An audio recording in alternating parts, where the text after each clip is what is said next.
Hi, I'm Tiger, and welcome to another episode in my series that examines the unique mechanics of each of the races in Warhammer 2. Today, we will take a look at the boys from the frozen wastes of the north, Norsca, a race that was added as the Game 2 pre-order and showed that Creative Assembly are more than capable of creating an interesting race from very little lore. This will be a short video today, as Norsca comes with just 2 legendary lords, neither of which have any unique mechanic, though they do have a few good race-wide mechanics to make up for that. So, let's start with those. The first, and perhaps least interesting of the mechanics, is the Marauder Outposts, which can be established at captured coastal settlements outside of the traditional Norscan territory. These allow for basic recruitment and good locations to replenish your forces as you push deeper into enemy territory.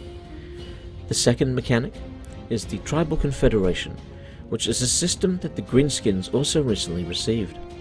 When you fight and defeat another Norscan leader's army in battle, you are given the option to immediately confederate them into your faction.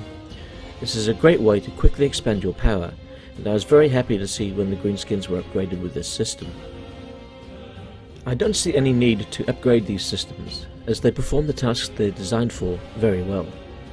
The third mechanic that Norsca has is the Allegiance to the Gods, which offers rewards as the player reaches predetermined amounts of favour with different gods by erecting great monoliths in locations of raised settlements. There are 4 different allegiances which the player can choose, each having 3 tiers of progress. Firstly are the effects for the allegiance to the Crow. Tier 1, the Crow's Gaze, provides an additional 20% to casualty replenishment. Tier 2, the Crow's Favour, adds an effect that reduces wound recovery time for all characters by 4 turns, and Tier 3, the Champion of the Crow, unleashes a devastating plague across the world, which your forces are immune to. Secondly is the Allegiance to the Eagle. Tier 1, the Eagle's Gaze, provides an additional 20% to technology research rate. Tier 2, the Eagle's Favour, adds an extra 20 winds of magic at the start of battles. And Tier 3, the Champion of the Eagle, unlocks the Lord of Chains, Azric the Mazekeeper, who can then be recruited to fight for your faction. Thirdly are the effects for the Allegiance to the Hound. Tier 1, the Hound's Gaze, provides an additional 10% weapon strength for melee infantry. Tier 2, the Hound's Favour, adds 100 experience per turn to all units. And Tier 3, Champion of the Hound, unlocks the unique Hell Cannon unit, the Iceforge Legion. The fourth and final effects are for the Allegiance to the Serpent. Tier 1, the Serpent's Gaze, reduces the upkeep of all units by 10%. Tier 2, the Serpent's Favour, increases the recruitment rank for Lords by 5, and Tier 3, Champion of the Serpent, unlocks the Chaos Sorcerer, Kihar the Tormentor.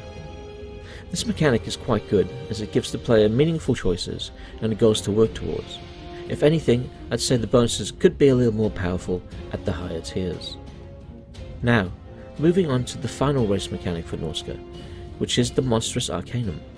This has the player embarking on hunts to track and defeat some of the most ferocious beasts in the game.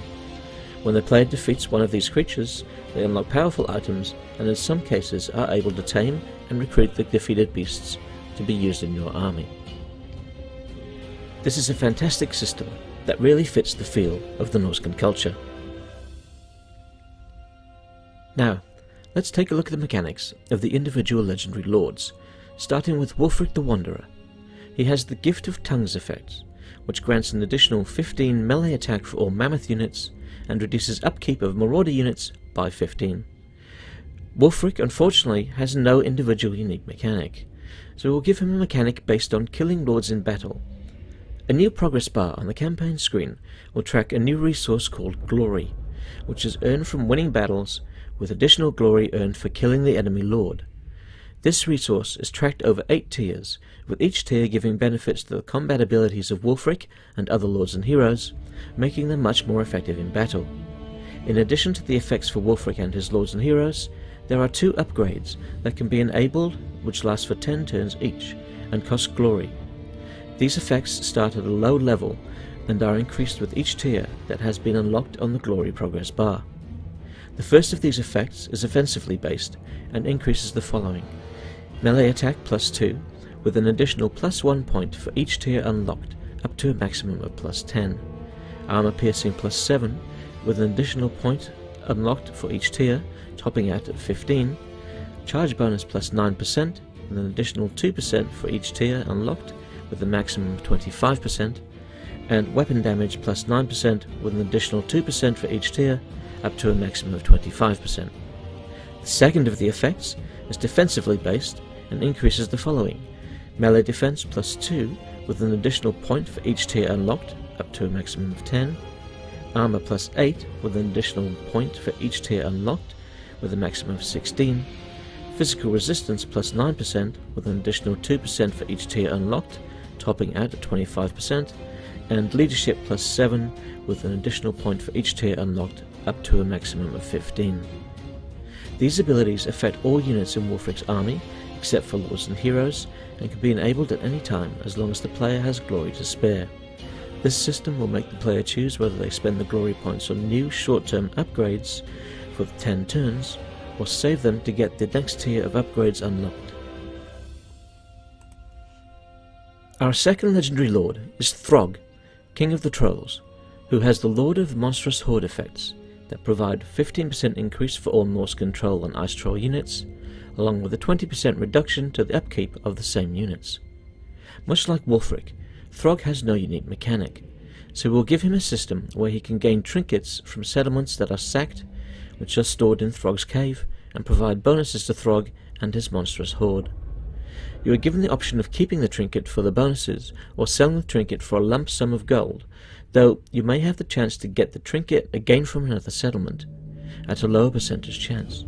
Cities that have been sacked within 10 turns do not have the chance to provide a trinket, and a city may only ever contain the one trinket. This is to prevent farming of the same city over a short period. The chance of gaining a trinket starts at 10% and can be improved with technologies and character skills.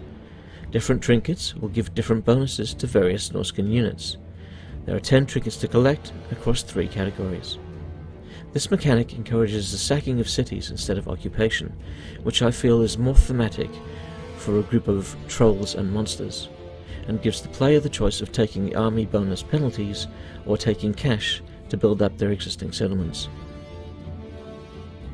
And there we have it, the mechanics for Norsca and some possible additions to their legendary lords. As I mentioned, it was going to be a short video because there wasn't much to go through. In next week's video, we will look at the Skaven. More Skaven! More kill death! Yes! And talk about their race and lord mechanics, which will include 2 mods that I have previously released on the workshop. Until then, I'd like to say thanks for joining me.